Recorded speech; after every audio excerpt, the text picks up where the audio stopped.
Ja, vielen Dank. Thank you. Thank you, Madam Prime Minister, dear Mette. Ladies and gentlemen, I am pleased to be able to welcome the Danish Prime Minister to Berlin today. The last time we met was only 2 weeks ago, when we met in Turku in Finland on the occasion of the summit of the Nordic countries. And as we noted then, we agree on so many issues, on the security issues, on the economic situation, and on European issues. Today we have, on my invitation, further deepened that exchange, and I felt in our talks today that the two of us, Germany and Denmark, that is, understand each other well, and that we have good, friendly relations, are good neighbors and partners. Both of us are deeply convinced that what we want to see is the success of the European Union and of NATO. We need both these weeks and months, probably more than ever in the past few decades. We both stand up for the security in the Baltic and in the North Sea, the successful maritime exercise Baltops, in which many of our allies participate, and the recent listing, the recent achievement and performance of our ships has demonstrated the capabilities we have, but we know that there are quite a few challenges we will have to address. Let me just mention the issue of the Russian shadow fleet. We want to be good neighbors to each other. Part and parcel of that is that we attend to the security of our borders, but at the same time also ensure that there is a restriction and a control of irregular migration. Dear Mette, if I may repeat what I said earlier, but I want to be very clear, for a very long time already, Denmark has been an example for us as far as its migration policy is concerned. What Denmark has achieved over the past 2 years is exemplary. Today we have listened to the members of the Danish cabinet and by Mette personally brief us about the way you address this issue, and together we aim to set out on the path towards new and tighter asylum rules at the level of the European Union. We want to tighten them when necessary and improve upon them where necessary. We also talked about the Returns Directive. This directive has to be adapted and has to be reviewed so that we can have a regulation and adapt the legal basis. Russia's war against Ukraine, I'm sad I have to say, it has always been a topic at the top of our agenda whenever we've met over the past few weeks and months. Anyone who has a clear eye is aware of the fact that Russia constitutes a threat to the security of the alliance as a whole. Russia is a risk to the security on both sides of the Atlantic. This is why it is our intention to decide a historic increase of our defense expenditure at the upcoming NATO summit.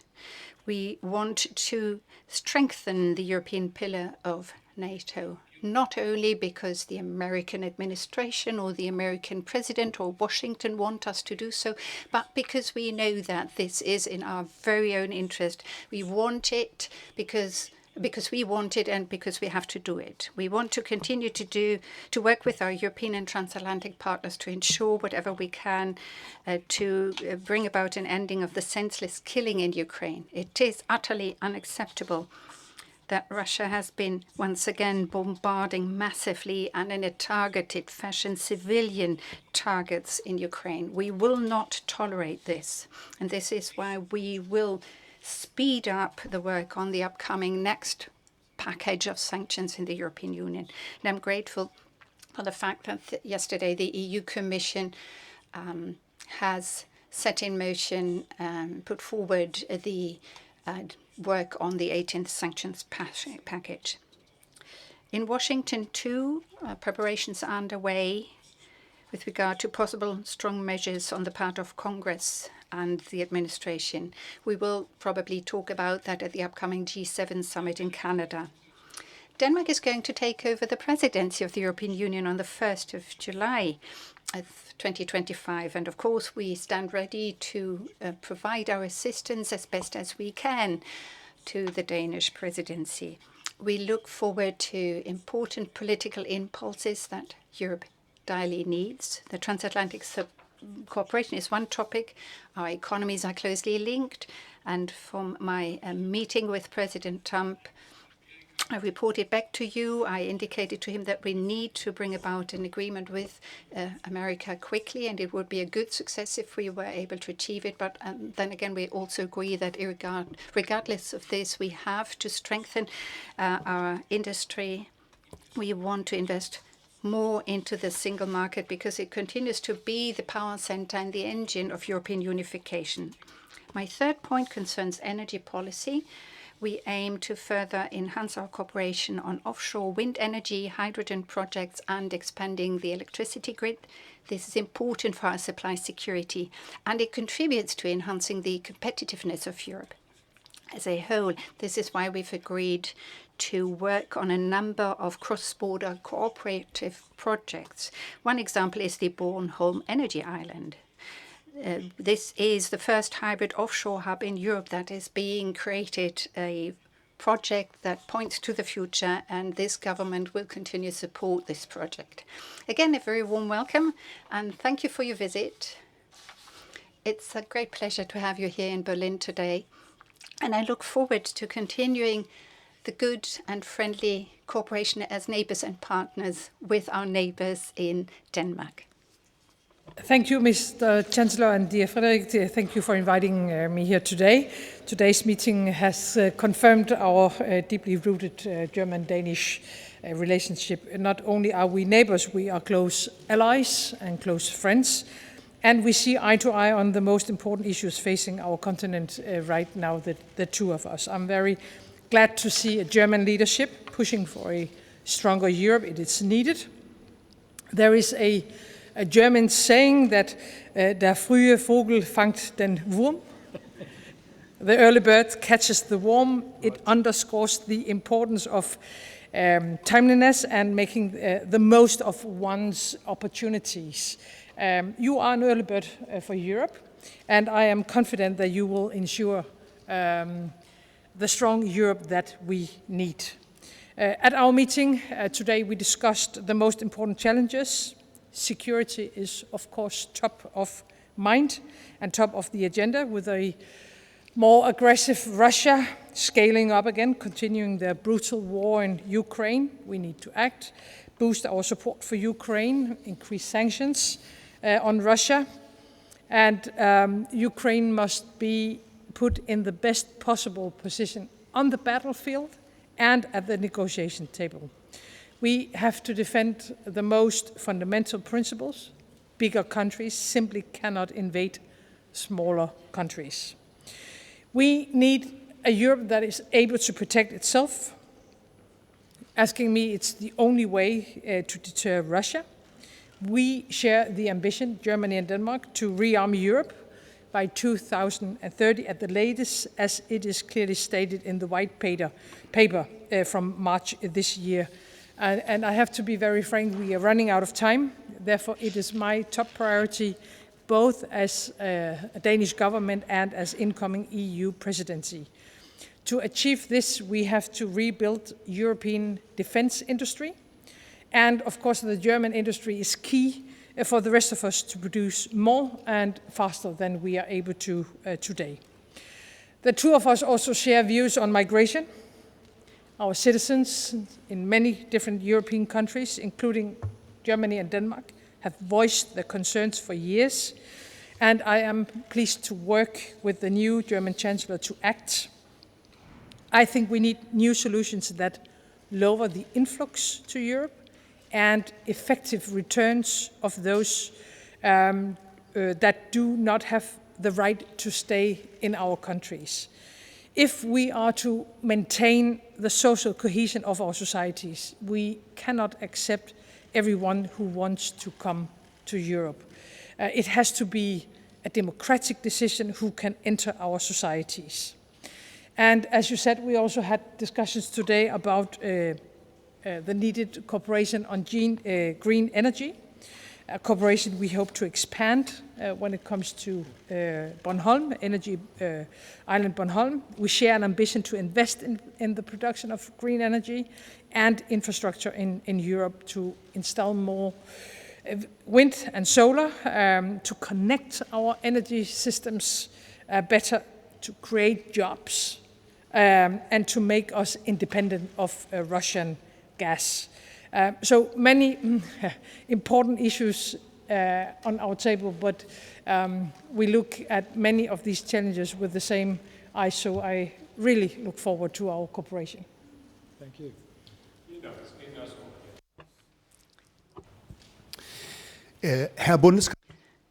Chancellor, over the past 2 years, you have made the point that Denmark serves as a model, and you have repeated this today with regard to the issue of its migration policy. Is Germany moving, now that you took office, into the direction of a Danish policy of migration? Well, you see, we have more external borders in Germany than has Denmark. The situation in Germany is somewhat more complicated, but we have, looked to Denmark as a model, setting an example, and we have repeatedly over the last few years met with representatives of the Danish government, also the Social Democratic Minister of Labour, and we are also cooperating very closely in the European Union these days. And the initiative that Denmark, Italy and the Netherlands have taken has our fundamental support. And this is why the two of us agree on many fundamental issues we have to address and solve the problem. If I may come back to what Mette said with regard to the cohesion of our societies. Germany is a country of immigration and has been a country of immigration for many decades. But we must not overestimate or overstretch the ability of our society to take in and integrate people. Because once we've reached that limit, if we haven't yet already surpassed that limit, and this is why we want to reduce the number of illegal border crossings into Germany.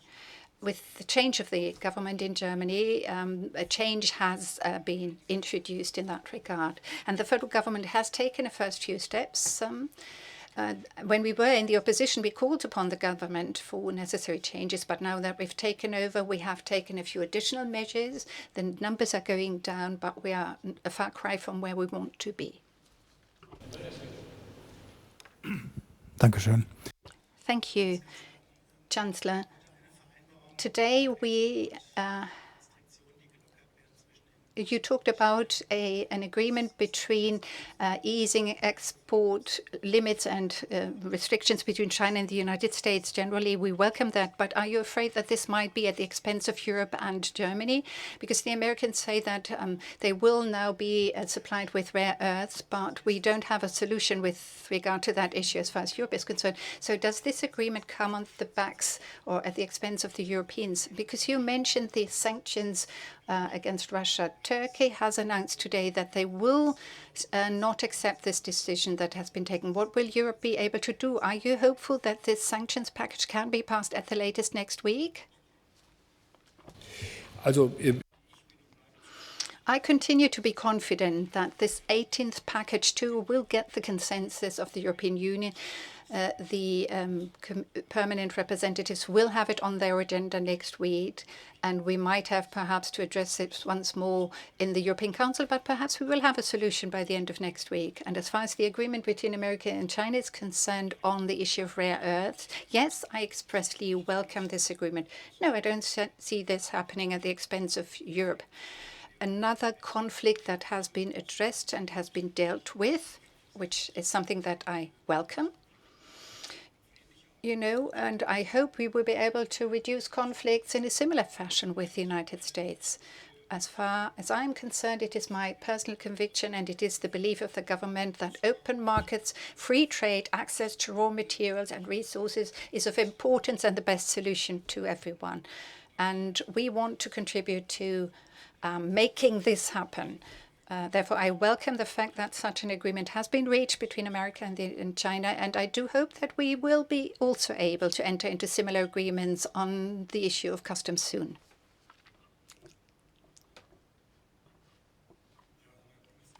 Chancellor, you made the point earlier, everyone with a clear eye is aware of the threat that Russia poses. A discussion has been started amongst the members of the Social Democrats. A manifesto has been published saying you have to reduce the rearmament efforts and you should try to engage with Russia. Do you see that as a threat to your sanctions regarding Russia? And a question addressed to both of you. What do you say with regard to the behavior of President Trump and the decision he took with regard to the demonstrators in LA? As far as the recent events in America are concerned, these are domestic events, and I don't want to comment upon domestic events. The images we have seen are disturbing, and I do hope that a solution can be found speedily, and I do hope that these clashes can be ended quickly. As far as the dialogue within the Social Democrats in Germany is concerned, I simply want to say that as far as the federal government is concerned, the coalition partners, the three, we are seeing eye to eye the war that Russia wages in and against Ukraine, and the consequences we draw from this is something where we are in total agreement. I would just like to add that we see no signs that Russia really wants peace. There is only one aggressive part in this conflict, and it's Russia. And I think we have to be aware as Europeans that it's not only in Ukraine we are challenged by Russia.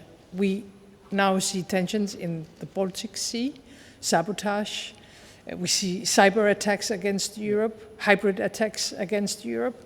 They try to influence in democratic elections. And therefore, we have to be willing to defend ourselves, and we have to deter so the war will not continue in Ukraine, and it will not, I think there is a risk that the war will be, it will grow bigger, and maybe in Ukraine or in other parts of Europe, and therefore we have to rearm ourselves. Europe has to be able to defend ourselves, and we have to be willing to defend ourselves. It's not the case that we haven't tried dialogue with Russia. We have tried dialogue with Russia for many, many years. We are standing in a country where you have tried also to buy from Russia, and nothing has helped us. So we reduced what we spend on defense, and Russia did the opposite. So now we have to be able to defend ourselves, and we have to be willing to do it, and there's no way around. Rearm Europe, do it fast. By the way, I think Europe looks better when we are able to do what is needed instead of the opposite. Prime Minister, you just raised what you called the need to defend the most fundamental principles that big countries cannot invade small countries.